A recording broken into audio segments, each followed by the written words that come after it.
السلام عليكم ورحمة الله وبركاته. الحمد لله رب العالمين والعاقبة للمتقين، والصلاة والسلام على سيد الأنبياء والمرسلين وعلى آله وأصحابه الذين فازوا كلهم أجمعين. أما بعد، فأعوذ بالله من الشيطان الرجيم. بسم الله الرحمن الرحيم. فاذكروني أذكركم واشكروا لي ولا تكفرون. قال النبي صلى الله عليه وسلم: أكثروا ذكر الله حتى يقولون إنهم مجنون، أو كما قال عليه الصلاة والسلام. محترم سامعین، میں عبد الخالق مدینہ منورہ سے، اس سے پہلے بھی ہماری کچھ ویڈیو شائع ہوئی تھی، جن لوگوں نے نہیں دیکھا وہ دیکھ لے اور ہماری غلطیوں کی ہماری اصلاح کرے اور دوسروں تک پہنچائے اور ہمارے چینل کو سبسکرائب کرے۔ محترم سامعین، آج اللہ کے ذکر کی فضیلت اور اللہ کے ذکر کے متعلق کچھ روشنی ڈالنا چاہتا ہوں۔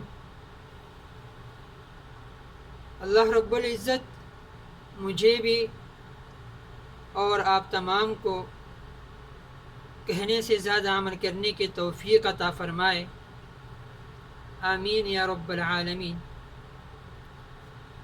محترم سامعین، اللہ رب العزت قرآن کریم میں فرماتے ہیں: فاذکرونی اذکرکم، یعنی تم میرا ذکر کرو میں تمہارا ذکر کروں گا۔ قرآن پاک اور حدیث شریف میں بہت ساری احادیث اور بہت ساری آیات سے اللہ رب العزت کے ذکر کی فضیلت اور اللہ کے ذکر کی عظمت روز روشن کی طرح آیا ہے۔ حضرت ابو سعید خدری رضی اللہ تعالیٰ عنہ روایت کرتے ہیں کہ فرمایا نبی اکرم صلی اللہ علیہ وسلم نے: اکثروا ذکر اللہ حتی یقولون انہم مجنون۔ نبی کریم صلی اللہ علیہ وسلم ارشاد فرماتے ہیں کہ اللہ کا ذکر زیادہ سے زیادہ کیا کرو، اتنا ذکر کیا کرو کہ لوگ کہنے لگے کہ تم پاگل ہو گئے۔ اس حدیث کی تفسیر میں آگے چل کے بتاتا ہوں۔ اور دوسری روایت میں فرمایا گیا: ہؤلاء قوم لا یستأنسون، یعنی یہ قوم ایسی ہے کہ ان لوگوں میں بیٹھنے والا بھی کبھی محروم نہیں ہوتا۔ آپ اس کو ایک مثال کے ساتھ سمجھیے۔ ایک شخص ہے، بہت تھکا ہوا ہے، بہت بے چین ہے، گرمی کی شدت اس کے جسم میں بہت ہی پریشان کر رہی ہے۔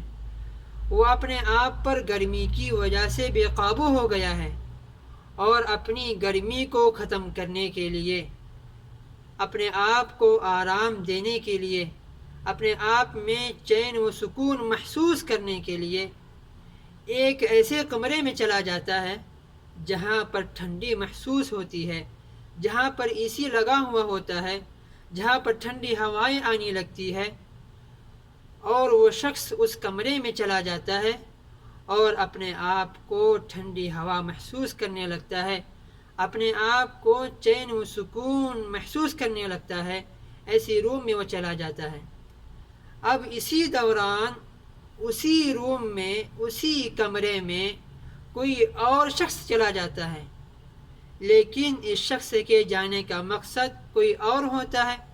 مثلا وہاں سے کوئی سامان لے کر آنا ہوتا ہے یہاں، یا مثلا وہاں پر کوئی سامان رکھ دینا ہوتا ہے، تو وہ شخص اس کمرے میں چلا جاتا ہے، لیکن وہ شخص بھی وہاں پر جا کر اپنے آپ کو ٹھنڈی محسوس کرتا ہے، اپنے آپ پر چین و سکون محسوس کرتا ہے، لیکن اس شخص کو بھی ٹھنڈی ہوا محسوس ہوتی ہے، لیکن جانے کا مقصد کوئی اور ہے۔ پہلے والا شخص کا مقصد ٹھنڈی ہوا محسوس کرنا ہے، اپنے آپ کو چین و سکون محسوس کرانا ہے، اپنے آپ کو چین و سکون محسوس کرانا ہے، لیکن اس شخص کے جانے کا مقصد الگ ہے اور پہلے والے شخص کے جانے کا مقصد الگ ہے۔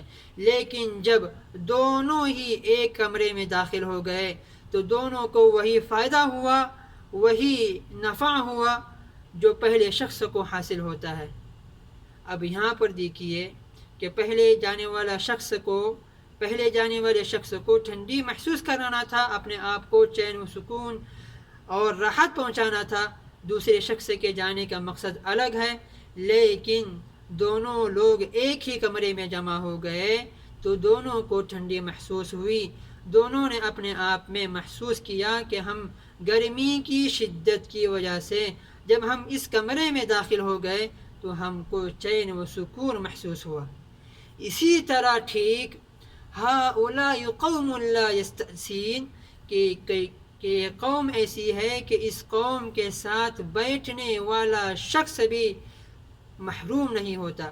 مثلا ایک شخص ذکر کر رہا ہے، ذکر کی مجلس لگی ہوئی ہے اور کوئی شخص بس اسی طرح آ کر اس مجلس میں بیٹھ جاتا ہے تو یہ شخص بھی اس مجلس میں بیٹھنے کی وجہ سے اللہ رب العزت اس مجلس کی برکت کی وجہ سے اس شخص کو بھی مالا مال فرما دیتے ہیں اور اس شخص کو بھی وہی ثواب عطا فرماتے ہیں جو ذکر کی مجلس میں بیٹھنے والے لوگ کر رہے ہیں۔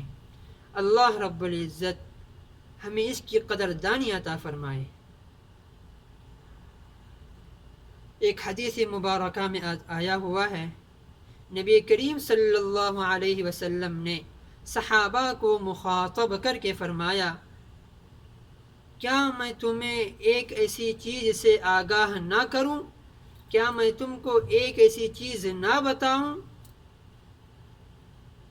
کہ جس کے کرنے کی وجہ سے تم جہاد کرنے والے سے بھی افضل ہو جاؤ، یہاں تک کہ تم جہاد میں قتل کیے جاؤ، یہاں تک کہ تم جہاد میں شہید کر دیے جاؤ، اس سے بھی زیادہ افضل ترین عمل تم کو بتاؤں؟ صحابہ نے فرمایا بھلا یا رسول اللہ، کیوں نہیں، بتائیے۔ نبی اکرم صلی اللہ علیہ وسلم نے ارشاد فرمایا، اکثروا ذکر اللہ، اللہ کا ذکر کثرت سے کیا کرو، حتی یقولون انہم مجنون، یہاں تک کہ لوگ تمہیں کہنے لگے کہ تم پاگل ہو گئے۔ اب ذرا اس حدیث کا مفہوم سمجھیے، لوگ تمہیں پاگل کہنے لگے، اس کا مطلب کیا ہوتا ہے؟ اس کا مطلب یہ نہیں ہوتا کہ تم پاگلوں کی طرح ذکر کرنے لگو۔ پاگل آدمی ایک راستے میں بیٹھ کر بید اللہ کی طرح ذکر کرنے لگا یا اس کو وہ کیا کہتا ہے اس کو خود سمجھ میں نہیں آتا۔ پاگل کی مثال ایسی ہے کہ وہ اپنی پاگل کی دنیا میں مشغول ہوتا ہے، وہ خود کیا کہہ رہا ہے اس کو بھی کچھ سمجھ میں نہیں آتا۔ اس کا مطلب یہ نہیں کہ لوگ تمہیں پاگل کہے، پاگل کا مطلب یہ ہوتا ہے کہ تم اللہ کے ذکر میں اتنے مشغول ہو جاؤ، اللہ کے ذکر میں اتنے ہمہ تن ہو جاؤ، اللہ کے ذکر میں اتنے مصروف ہو جاؤ کہ ہر کوئی کہنے والا تمہیں یہ کہے کہ یہ شخص اتنا اللہ کے ذکر میں مشغول ہوتا ہے، نہ اس کو دنیا کی خبر ہے، نہ اس کو اپنے آپ کی خبر ہے۔ پاگل کا مطلب یہ ہوتا ہے، نہ کہ پاگلوں کی طرح ذکر کرنے والا۔ اللہ کے ذکر میں اتنا مشغول ہو جائے کہ لوگ ایسا کہنے لگے کہ یہ شخص ایسا ہے نہ اس کو اپنے آپ کی خبر ہے اور نہ ہی اس کو دنیا کی خبر ہے، اور نہ اس کو یہ خبر ہے کہ دنیا میں کیا چل رہا ہے۔ یہ مطلب ہے اس کا، نہ کہ پاگلوں کی طرح ذکر کرنے والا۔ بھائی آج کل تو ایسا ذکر کیا جاتا ہے، اللہ اکبر، ذکر کی اتنی توہین کی جاتی ہے، ذکر کو اتنا پامال کیا جاتا ہے کہ اللہ رب العزت ہم تمام کو ایسی ذکر سے اپنے حفظ و امان میں رکھے۔ بعض مرتبہ ایسی ویڈیو سامنے آتی ہے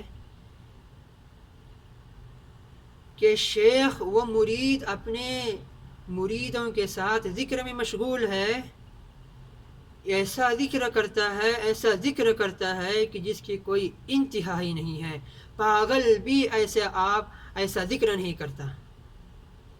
شیخ اپنے مرید کو بس ایسے ٹچ کرتا ہے تو اس طرح اس کے اندر ہبریٹ ہو جاتا ہے، اس طرح اس کے اندر ہلچل مچ جاتی ہے، اس طرح اس کے اندر وہ اپنے آپ کو بے قابو کرنے لگتا ہے اور ذکر اللہ کی ایسی توہین کرتا ہے کہیں اس پر اللہ کا عذاب داخل نہ ہو جائے۔ لوگوں کو کورونا اس طرح داخل نہیں کرتا، لوگوں کے اندر کورونا اس طرح داخل نہیں ہوتا جس طرح ان لوگوں کا ایسے ٹچ کرنا ان کے اندر ہلچل پیدا کر دیتا ہے۔ وہ پوری مساجد میں، پورے ذکر کی مجالس میں اس طرح ہنگامہ مچا دیتے ہیں کہ جس طرح اس کی کوئی انتہا ہی نہیں ہے۔ اللہ کے ذکر کا ستیہ ناش کر دیتے ہیں، اللہ کے ذکر کو پورا برباد کر دیتے ہیں۔ اللہ کے نام کی توہین، اللہ کے ذکر کی توہین اور ہمارے علماء دین کی توہین اور احادیث مبارکہ کی توہین اس طرح وہ کرتے ہیں کہ جس کی کوئی انتہا ہی نہیں ہے۔ اللہ رب العزت ہم تمام کو ایسے ذکر و اذکار سے جس سے کوئی فائدہ نہ ہو، جس کو اللہ اور اس کے رسول پسند نہ کرے، جس سے اللہ کو اس سے نفرت ہو، ایسے ذکر سے اللہ رب العزت مجھے اور آپ کو اپنی حفظ و امان میں رکھے۔ آمین یا رب العالمین۔ اور دوسری بات یہ ہے کہ حدیث میں فرمایا گیا، نبی کریم صلی اللہ علیہ وسلم نے، کہ ذکر ایک ایسا عمل ہے کہ جہاد کرنے والے سے بھی افضل ہے۔ اب ہم نص قطعی یعنی قرآن کریم کو پڑھتے ہیں تو اس میں لکھا ہوا ہوتا ہے، قرآن کریم میں موجود ہے، مجاہدین کے سلسلے میں فضل اللہ المجاہدین باموالہم وانفسہم علی القاعدین درجہ، یعنی اللہ رب العزت نے قرآن کریم میں جہاد کرنے والے کو افضل عمل بتایا ہے۔ اب ہم یہاں پر یہ دیکھ رہے ہیں کہ قرآن مجید میں جہاد افضل ہے، اور یہاں پر ہم حدیث میں دیکھ رہے ہیں کہ ذکر افضل ہے۔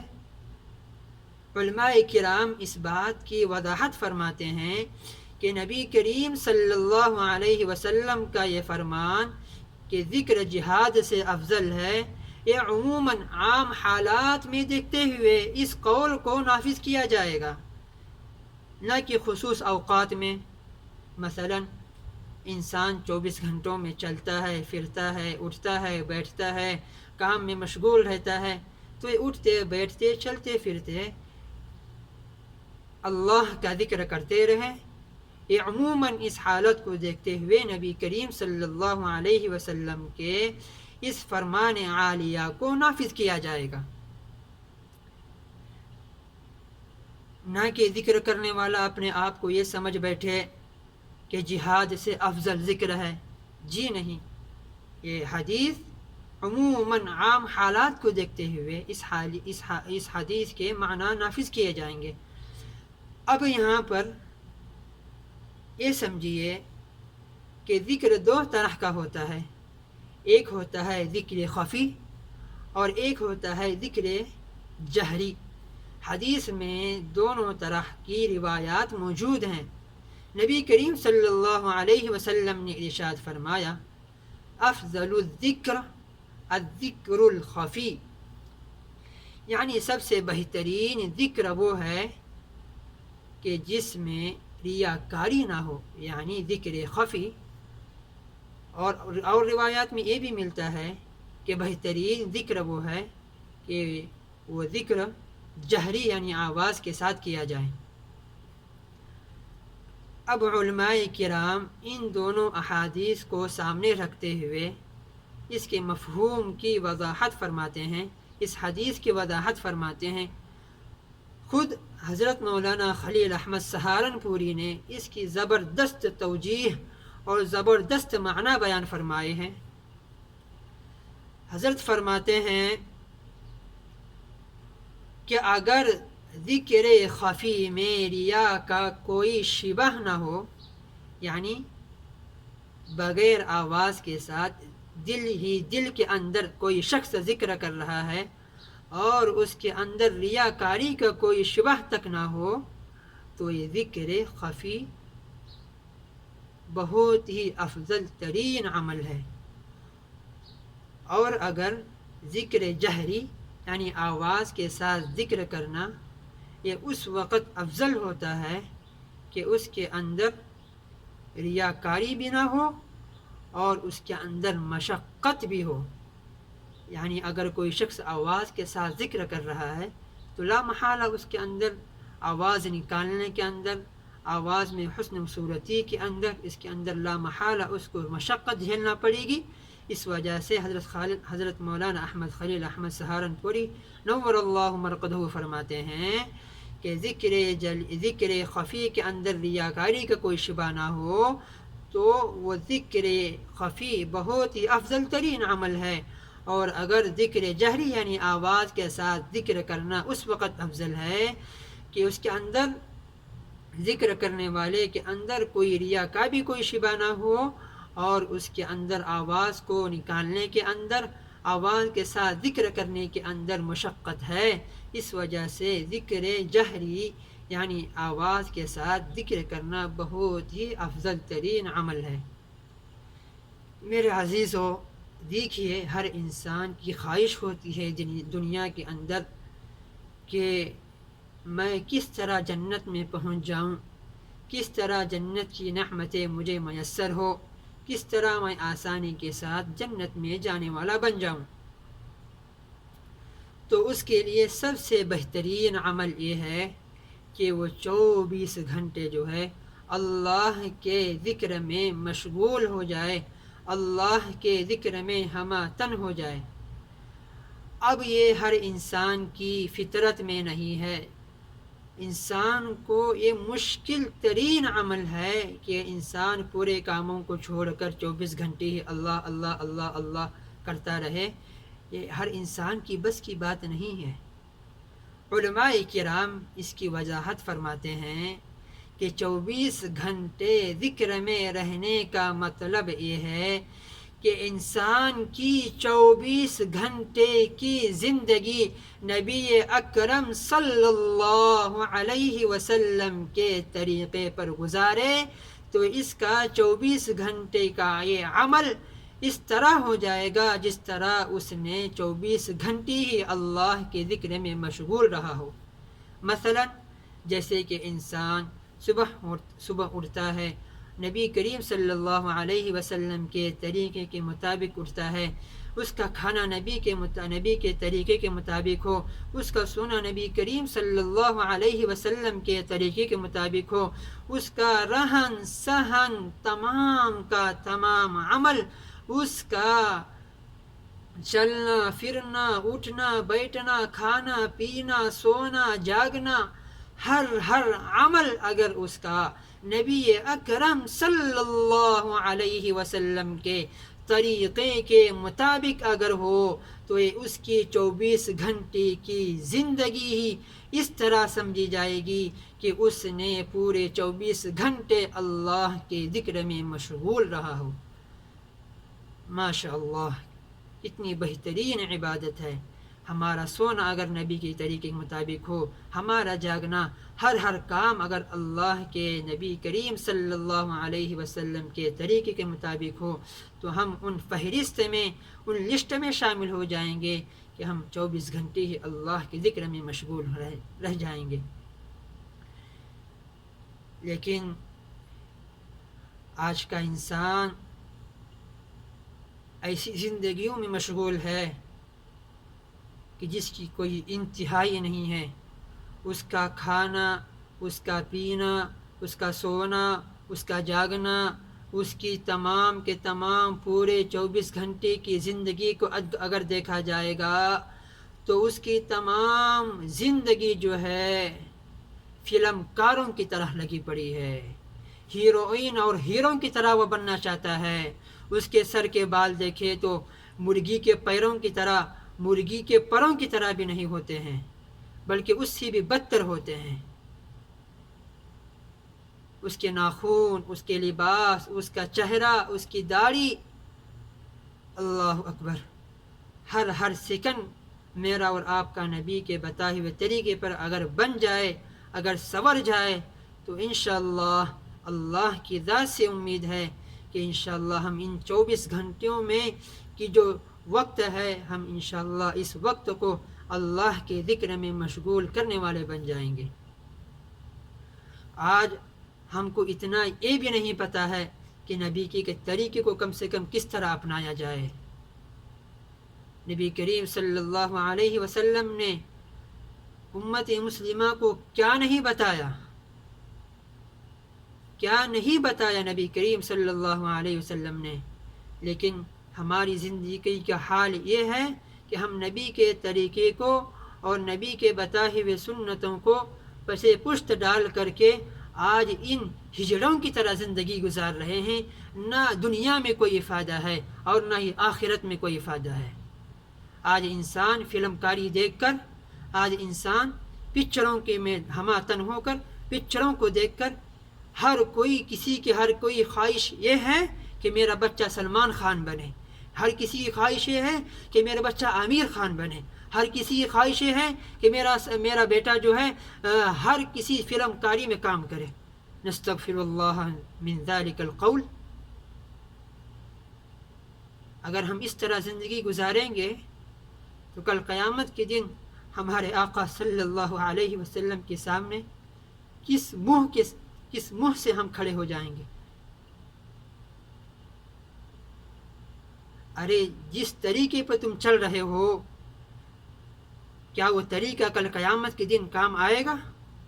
یاد رکھو، نبی کریم صلی اللہ علیہ وسلم کی حدیث ہے، من تشبہ بقوم فہو منہ۔